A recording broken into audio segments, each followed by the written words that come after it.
Office buildings, shopping malls, and hotels are now broke. They can't pay their mortgages on the biggest shopping centers and office buildings, hotels, cruise ships, airlines, and CLO, collateralized loan obligations. What a CLO is a subprime loan. You know, back in 2008, they were lending people without a job. They were lending them as much as they wanted to buy a house.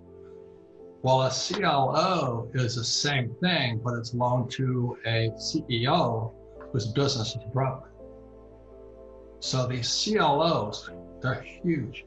They're bigger than lending to subprime people without jobs.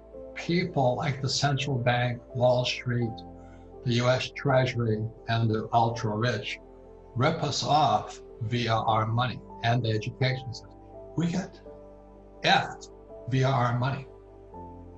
You know, America is fighting war with China and Japan and all this stuff via our money.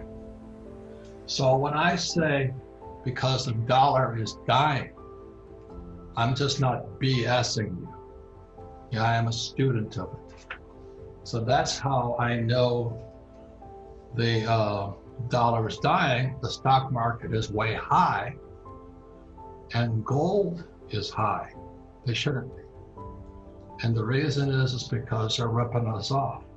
They're printing so much money to keep the stock market high, so mom and pop stupid person who has a 401k or a pension, they, oh, I don't have to worry, I got a pension. The stock market is up. And then meanwhile, gold is going up. The reason gold is going up is a common theme, is they're printing trillions of dollars. You cannot have both going at the same time. I hope I'm wrong, but the US dollar is dead. And when it's got about 5 more years, don't get me wrong, it's still a strong currency. But gold will get stronger, so will silver, so will Bitcoin. Because of this here is the school teachers, our governments, the Treasury, Wall Street, and the banking system, the Federal Reserve Bank, are ripping us off. So that's why the stock market is high, but so is gold high. It's a complete manipulation of the stock market. When I talk about commercial CMBSs, commercial mortgage-backed securities, that's 2020. They're going bust. But it was no difference to what happened in 2008 when mom and pop with no money bought a house they couldn't afford.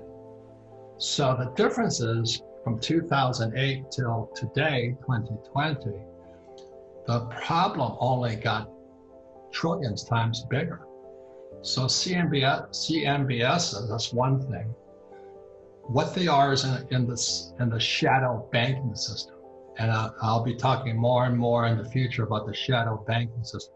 It's the banking system you cannot see, very simple.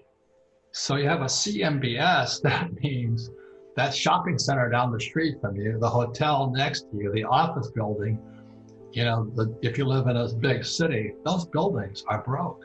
The owners are broke. There's another word called forbearance. Forbearance means, well, we'll let you pay up, you can catch up on your payments later on. Well, forbearance, and say, okay, we'll give you 30 days or 60 days. And then from forbearance comes foreclosure. So I don't know if you know this, but it also affects residential markets. So mom and pop, they don't have a CMBS, commercial mortgage-backed security. They're too small. But 30% of all mom and pops are in forbearance. That means they can't afford their house. You know, when they lost their jobs due to COVID or whatever happened, they can't afford their house. So what's happening in America today is kind of a repeat of 2004, 5, 6, 7, 8. People are starting to flip houses because the price of housing is in serious trouble because mom and pop can't make the payments. Forbearance.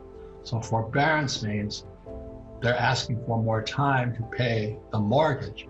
But if they don't pay the mortgage, they go into foreclosure. So that's why so many people are, the scavengers are out there buying houses for discounts right now. So a subprime loan and a CMBS, commercial mortgage-backed security, is the same thing, except the numbers are that much bigger. And that's why the stock market goes up, is because the Fed keeps printing as much money to keep mom and pop and the big mortgages paying the bills, the airlines paying the bills, the PPP. They're just pumping as much money as they possibly can. And so guys like me who understand the whole market, the shadow banking system, I'm buying gold. I don't trust the dollar. While other people were saving dollars, I was saving gold and silver, and today Bitcoin, because I don't trust the dollar. Our wealth and our lives are stolen via our money. And that's why we read Rich Dad, Poor Dad. Lesson number 1 says the rich don't work for money. And as my whole company knows, I'm constantly on the company. I said, don't get too close to that paycheck, because I don't know what's going to happen, but you just can't keep printing trillions of dollars. Remember, in 2008, I think the balance sheet of the Fed was like the Federal Reserve Bank with $850 billion. Today, it's $8 trillion and climbing. So let me give you an idea how big $1 trillion is. If you try to spend $1 trillion at $1 per minute, so you're spending $1 trillion at $1 a minute, how long do you think it would take you to spend it? 34,000 years. It takes them less than 5 seconds to print $1 trillion. So this is a very exciting time, but you cannot keep doing the old things the old way. It's time for new ideas. And it's very exciting, because I always talk to, especially the young people, this here is my cell phone. This is the most powerful tool for entrepreneurs. It is if I had this, when I was 25 years old, I'd be in jail today. No, I mean, because this thing has so much power. This thing is so powerful today, but your job as young people is to get this as powerful as this. Thank you.